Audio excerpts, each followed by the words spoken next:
Je prends des ailes et je m'envole comme une colombe. Je viens à toi. Je prends des ailes et je m'envole et je trouve mon repos en toi. Oh merci, merci mon Seigneur d'être venu en moi faire ta demeure. Je ne suis plus jamais seul. Tu es là. Je me tourne constamment en toi. Je prends des ailes et je m'envole comme une colombe. Je viens à toi. Je prends des ailes et je m'envole et je trouve mon repos en toi. J'ai trouvé mon repos en toi.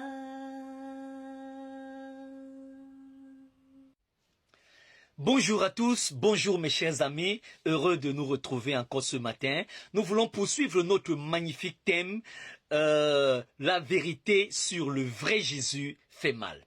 Et pour cela, nous avons vu la dernière fois le texte de Jean au chapitre 3, à son verset 12 qui disait « Si vous ne croyez pas quand je vous ai parlé des choses terrestres, comment croiriez-vous quand je vous parlerai des choses célestes? » Ici, c'est Jésus qui parle, celui qui est le chemin, la vérité et la vie, celui qui est censé nous montrer la méthodologie pour pouvoir accéder au ciel. Mais pendant qu'il parle, combien de nous écoutent?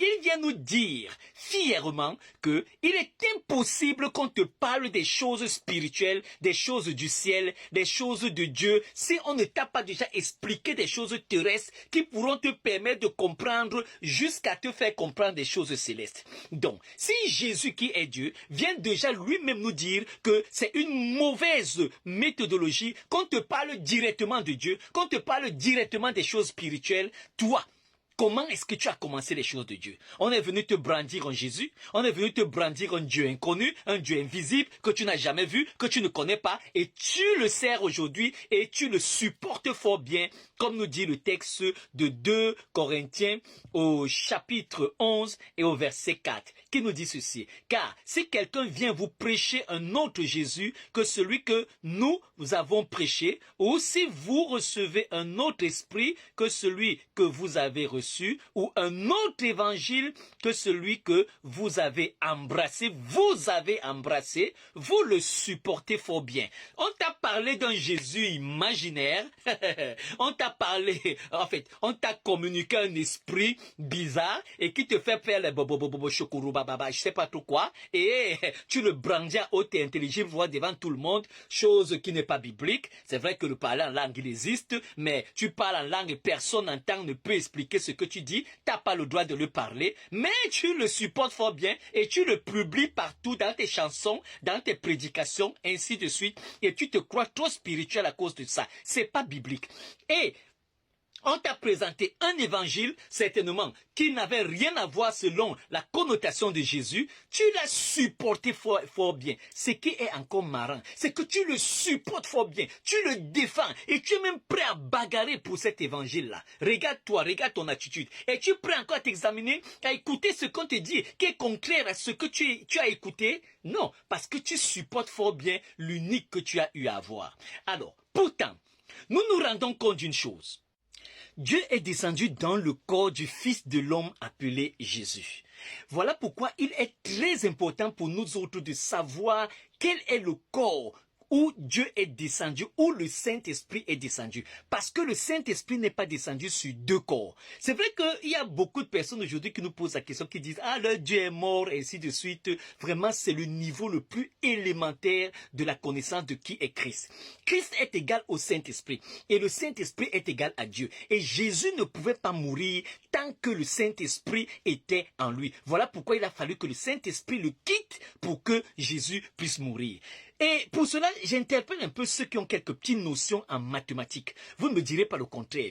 Tous ceux qui ont tracé des courbes savent que avant de tracer une courbe, tu as besoin d'abord de définir le domaine de définition. Et si tu rates le domaine de définition, toute ta courbe est fausse. Ce qui revient à dire, si tu ne sais pas quel est le Jésus réellement qui porte le Saint-Esprit et tu te retrouves en train d'adorer un Jésus peut-être blanc, un Jésus qu'on met là qui est blanc, sache déjà que ton domaine de définition est faux. Ça veut dire quoi? Ça veut dire que ton adoration et tout ce que tu as déjà fait comme adoration, elle est fausse. Si aujourd'hui, ce sont des choses que j'annonce et que je vais expliquer par la suite, tu as adoré un peuple que tu te dis que c'est pas là où Jésus-Christ est sorti, mais quand même c'est un peuple juif qui est en Palestine, que on dit que Hitler a traité, sache déjà que tu es dans une bourbière qui ne dit pas son nom et tu es dans une fausseté qui ne dit pas son nom.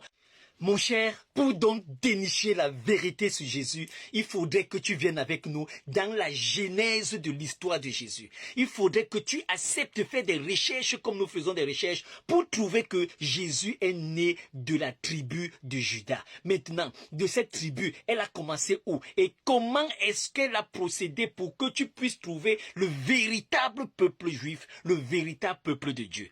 Il est important que tu acceptes cette réalité et cette vérité. Voilà pourquoi nous allons vous présenter une équation qui va nous amener à résoudre ce problématique de la véritable personne de Jésus. Allons-y dans le texte de Jean au chapitre 17 au verset 3. Qu'est-ce qu'il est écrit?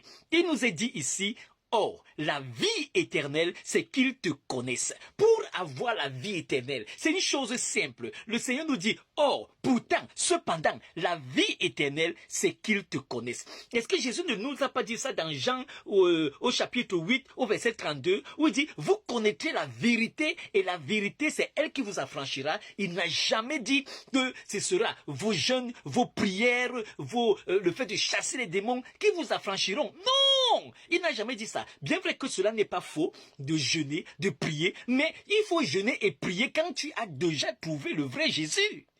Mais tu ne l'as même pas encore trouvé. Mais entre-temps, tu es en train de jeûner, tu es en train de prier, tu vas le faire sans cesse parce que en fait, tu n'as jamais résolu aucun problème.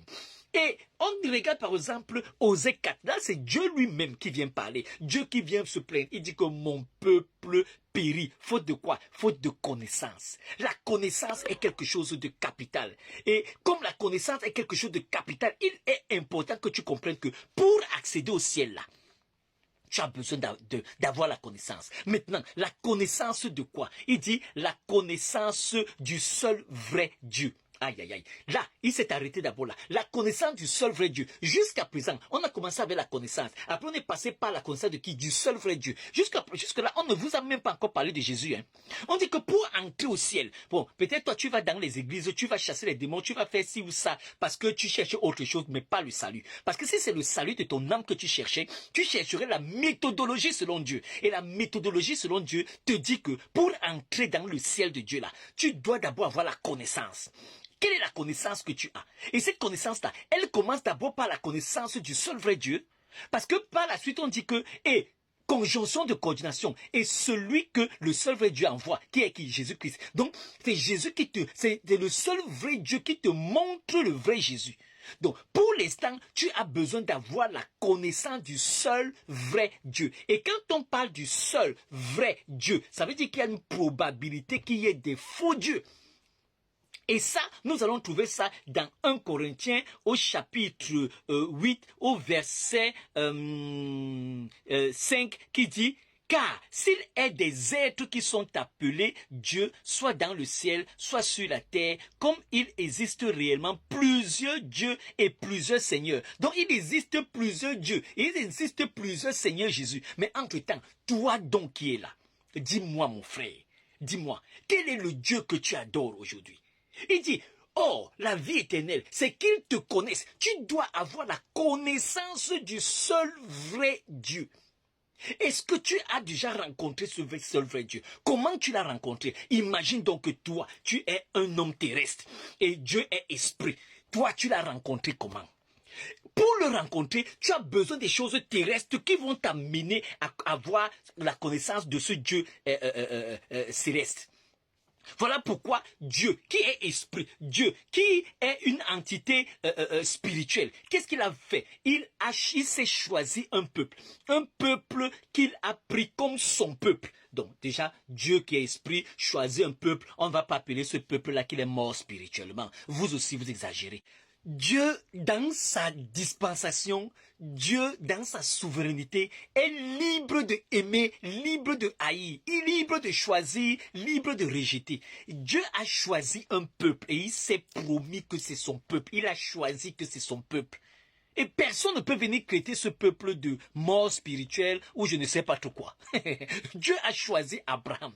Nous allons lire dans Exode 3 à partir du verset 15, il est écrit: Dieu dit encore à Moïse: tu parleras ainsi aux enfants d'Israël. L'Éternel, le Dieu de vos pères, le Dieu d'Abraham, le Dieu d'Isaac, le Dieu de Jacob, m'envoie vers vous. Voilà mon nom pour l'éternité. Voilà mon nom de génération en génération. Donc son nom, c'est: je suis le Dieu d'Abraham, le Dieu d'Isaac, le Dieu de Jacob, pour l'éternité. C'est pas pour un an. De génération en génération. Donc, chaque génération qui passe, il est le Dieu de la famille d'Abraham, de la descendance d'Abraham, jusqu'aujourd'hui où il a un peuple. Ce peuple-là, c'est le peuple juif. Maintenant, le reste peut se greffer dans ce peuple. Maintenant, d'où je vais nous amener à nous poser la question. Quand on ne dit: moi, je te reviens en te posant la question. Aujourd'hui, dans l'église, il n'y a plus ni juif ni païen. Mais avant d'entrer dans l'église, tu étais quoi, mon frère? Ok, si tu étais juif, comment est-ce que tu es entré en tant que juif? Étant donné que Jésus est venu pour payer le prix pour son peuple. Maintenant, en tant que païen, comment est-ce que tu es entré en tant que quelqu'un qui n'a pas la loi? Parce que c'est les juifs qui avaient la loi. Les païens n'avaient pas la loi. Et maintenant, aujourd'hui, ça je vais revenir plus tard, hein, je nous amène jusqu'à nous questionner, parce que je suis vers la fin. Maintenant, quand on regarde parmi les apôtres, est-ce qu'il y avait un apôtre parmi qui était païen? Ou tous n'étaient pas juifs? Et quand on rentre par exemple dans Jean 4 verset 22, qu'est-ce qu'il est écrit? Vous adorez ce que vous ne connaissez pas.